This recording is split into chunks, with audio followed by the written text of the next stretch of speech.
వసంతపురి అనే గ్రామంలో సూర్య అనే కోడిపుంజు ఉండేది. సూర్య భార్య పేరు మీనా. గత సంవత్సర కాలంగా వర్షాలు పడకపోవడంతో ఆ ఊరిలో కరువు వస్తుంది. అసలే పేదవాళ్లైన సూర్య కుటుంబం వర్షాలు లేకపోవడంతో ఆర్థికంగా చాలా ఇబ్బందులు పడుతూ ఉంటారు. ఒకరోజు సూర్య మీనాతో, మీనా, ఏడాది నుండి వర్షాలు లేకపోవడంతో ఈ సంవత్సరం పంటలు పండలేదు.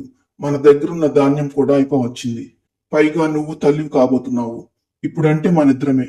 త్వరలో మనకు పిల్లలు పుడితే ఆహారం ఎక్కువగా కావాలి కదా. నా స్నేహితులందరూ కలిసి పని కోసం పక్క రాష్ట్రానికి వెళ్తున్నారు.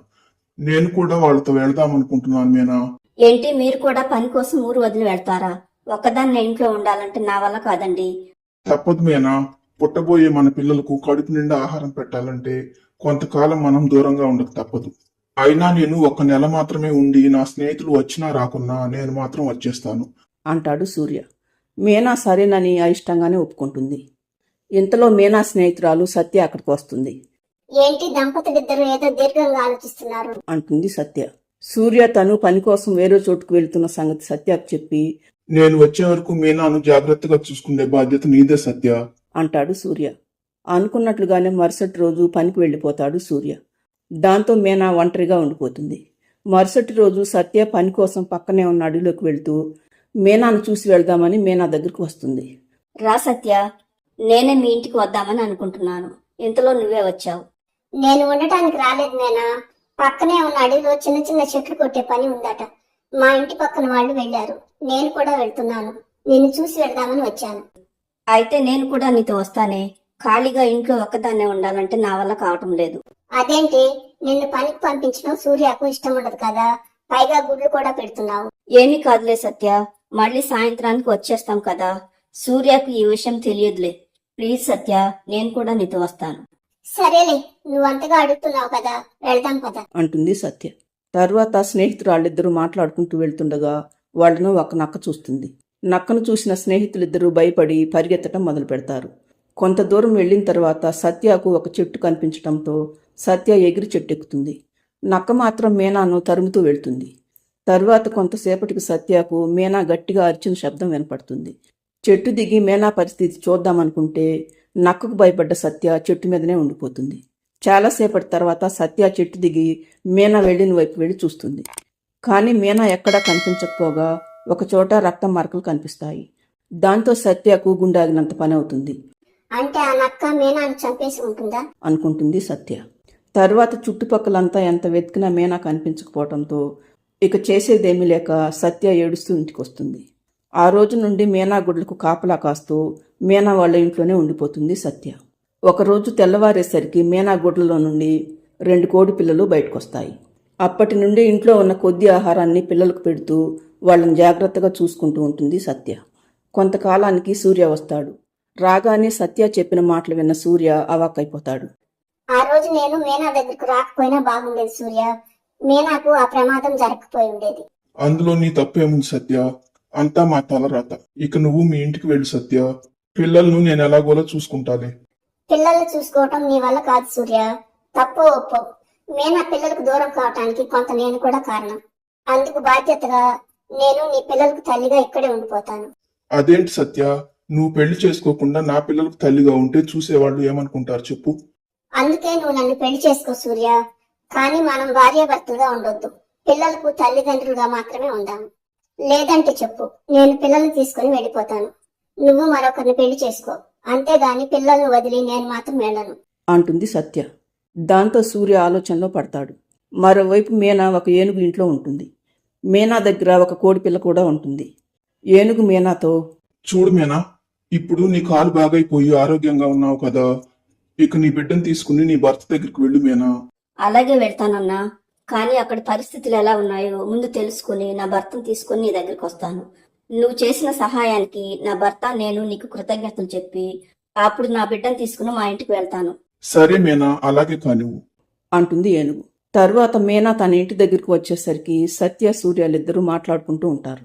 నా మాట విని నన్ను పెళ్లి చేసుకున్నందుకు చాలా సంతోషంగా ఉంది సూర్య. నువ్వైనా నేనైనా ఆలోచించేది పిల్లల గురించే కదా సత్య. నువ్వు పిల్లల్ని కన్న తల్లిలాగా చూసుకుంటున్నావు.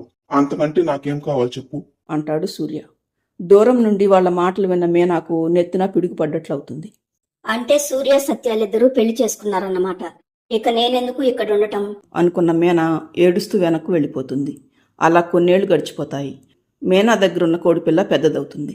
ఒకరోజు ఏనుగు మీనాతో, నీ బిడ్డ పెద్దదైంది.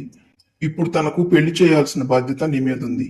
కానీ ఈ అడవిలో కోడిపుంజులు దొరకాలంటే చాలా కష్టం. అందుకే ఇప్పటికైనా జరిగిన విషయం మర్చిపోయి నీ కూతుర్ని తీసుకుని నీ భర్త దగ్గరికి వెళ్ళి మీనా. నా భర్త మరొకరిని పెళ్లి చేసుకున్న తర్వాత ఆయన దగ్గర నేను ఎలా ఉండగలను చెప్పన్నా? అది నా వల్ల కాదు. మరి నీ బిడ్డకు పెళ్ళెలా చేస్తావు మీనా? చేస్తానన్నా. ఈ సమస్యకు ఒక పరిష్కారం ఉంది. మా అమ్మ వాళ్ళ ఊర్లో నాకు ఒక అన్నయ్య ఉన్నాడు. ఆ అన్నయ్యకు ఒక కొడుకున్నాడు. నేను ఇప్పుడు మా అన్నయ్య దగ్గరికి వెళ్లి నా కూతుర్ని తన కొడుకు చేసుకోమని అడుగుతాను. మా అన్నయ్య తప్పకుండా ఒప్పుకుంటాడు అంటుంది మీనా. మరుసటి రోజు మీనా వాళ్ళ అన్నయ్య ఇంటికి రావటంతో మీనా అన్న రంగ చాలా ఆశ్చర్యపోతాడు. ఏంటి మీనా నేను చూస్తున్నది కళా నిజమా? నీకు అడవిలో ప్రమాదం జరిగిందని విన్నాను. మరి ఇన్ని రోజులు ఎక్కడున్నావు? ఇంతలో సూర్య సత్య కూడా అక్కడికి వస్తారు. మీనాను చూడగానే సూర్య సత్య తమ కళ్ళను తామే నమ్మలేకపోతారు. వెంటనే సూర్య సంతోషంగా, మీనా నువ్వా? ఇన్ని రోజులు ఏమైపోయావు మీనా? నీ గురించి నేను సత్య ప్రతిరోజు తలుచుకుని ఎంత బాధపడుతున్నామో తెలుసా? అయినా నువ్వు మన ఇంటికి రాకుండా ఇక్కడికి వచ్చావేంటి మీనా? ఏముందండి మన ఇంటికి రావటానికి? నువ్వు సత్య పెళ్లి చేసుకుని సంతోషంగా ఉన్నారు. మరి మీ ఇద్దరి మధ్యకు వచ్చి నేనేం చేయాలండి? నువ్వు మమ్మల్ని ఇద్దరిని అపార్థం చేసుకుంటున్నావు మీనా. మేమిద్దరం మన పిల్లల కోసమే కలిసి ఒకే ఇంట్లో ఉంటున్నాం. లోకం దృష్టిలో మాత్రమే మేం భార్య భర్తలు. కానీ మా ఇద్దరి మధ్య ఎటువంటి సంబంధం లేదు మీనా. మన పిల్లల మీదొట్టు. నువ్వు చెప్పేదంతా నిజమా సూర్య? ఆ రోజు నేను సత్య పని కోసం అడవిలోకి వెళ్తూ ఉంటే మమ్మల్ని ఒక నక్క తరిమింది. సత్య తెలివిగా చెట్టెక్కి తప్పించుకుంది. కానీ నేను మాత్రం భయంతో పారిపోతూ ఉంటే నక్క నా కాలు పట్టుకుని కొంత దూరం ఈడ్చుకు వెళ్ళింది. దాంతో నేను గట్టిగా అరుస్తూ ఉంటే అటుగా వెళ్తున్న ఒక ఏనుగు వచ్చి నక్కను చితగ్గొట్టి నన్ను తన ఇంటికి తీసుకువెళ్ళింది. నాకు ఒళ్లంతా గాయాలవటంతో కోలుకోవటానికి చాలా రోజులు పట్టింది. నేను అక్కడే మరొక గుడ్డు పెట్టడంతో ఒక పాప పుట్టింది. తరువాత నేను ఒకరోజు మన ఇంటికి వచ్చాను. అప్పుడు నువ్వు సత్య మాట్లాడుకుంటున్న మాటలను బట్టి మీ ఇద్దరికి పెళ్ళైందని తెలుసుకున్నాను. సత్య నా పిల్లలను బాగా చూసుకుంటుందని కూడా అర్థమైంది. అందుకే నేను అక్కడే ఉంటే సత్య బ్రతుకు నాశనం అవుతుందని తిరిగి అడవిలోకి వెళ్ళిపోయాను. మరిప్పుడు ఇక్కడికి ఎందుకు వచ్చావు మీనా? నా బిడ్డ పెద్దదైంది సత్య. అందుకే మా అన్నయ్య కొడుకు చేసుకోమని అడుగుదామని వచ్చాను. నువ్వు వెళ్ళిపోయిన తర్వాత మీ అన్నయ్యకు ఒక కూతురు పుట్టింది మీనా. అందుకే మన పెద్దవాడికి మీ అన్నయ్య కూతురునిచ్చి పెళ్లి చేయమని అడగటానికి నేను సత్య వచ్చాము అంటాడు సూర్య. మీ పిల్లలిద్దరినీ నా కోడలుగా అల్లుడిగా చేసుకోవటానికి నాకేమీ అభ్యంతరం లేదు అంటాడు రంగ. తరువాత సూర్య మీనాతో, ఇప్పుడు మనం చేయవలసిన పనులు చాలా ఉన్నాయి మీనా. ముందు మన ఇంటికి వెళ్లి జరిగిన విషయం అంతా మన కొడుకులకు చెప్పాలి. తరువాత అడవిలోకి వెళ్లి మన కూతుర్ని ఇంటికి తీసుకురావాలి. తరువాత 2 పెళ్లిళ్ళు ఒకేసారి చేయాలి. అలాగే సూర్య, తప్పకుండా చేద్దాం.